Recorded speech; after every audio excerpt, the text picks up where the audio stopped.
Les abeilles de Notre-Dame, la vente d'un bébé T-Rex sur eBay et la journée mondiale du paludisme.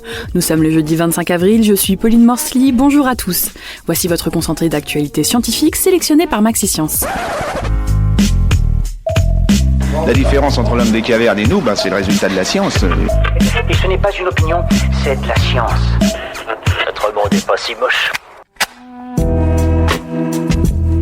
L'ONU tire la sonnette d'alarme, près d'1 million d'espèces végétales et animales seraient menacées d'extinction, dont beaucoup dans les prochaines décennies. Les Nations Unies ont rendu un rapport critique qui dresse un état des lieux inquiétant. D'après les experts, nous devons changer de trajectoire dans les 10 prochaines années pour enrayer cette triste tendance. La communauté scientifique est en colère. Il y a peu, le fossile d'un bébé T-Rex a été vendu sur eBay pour près de 3 millions de dollars. Il s'agirait des restes d'un tyrannosaure âgé de 4 ans déjà exposé au Muséum d'histoire naturelle du Kansas. Le collectionneur particulier s'est donc vu attirer les foudres de la communauté scientifique, estimant que ces restes doivent être étudiés et non vendus au plus offrant. La Chine met le cap sur la Lune. Forte du succès de sa précédente mission, l'agence chinoise CNSA a annoncé la prochaine étape de son programme spatial, envoyer des humains sur la Lune dans 10 ans. Elle veut également installer une station de recherche sur le pôle sud de notre satellite naturel, avec une première mission robotisée dès 2020. Une photo presque irréelle vient d'être publiée par un groupe d'astrophotographes amateurs. Les 5 Français ont utilisé un observatoire chilien pour capturer l'incroyable cliché du ciel nocturne, qui équivaut à un temps d'exposition de 1060 heures. On y aperçoit tous les détails du grand nuage de Magellan, une galaxie naine située dans la Voie lactée. L'image est incroyable et vous pouvez la découvrir sur le compte Instagram de Maxiscience. Super, j'adore. Alors écoute-moi bien, je vais essayer d'être clair avec toi. Ouais, génial. Un jeu vidéo pourrait bien aider à diagnostiquer de manière précoce la maladie d'Alzheimer.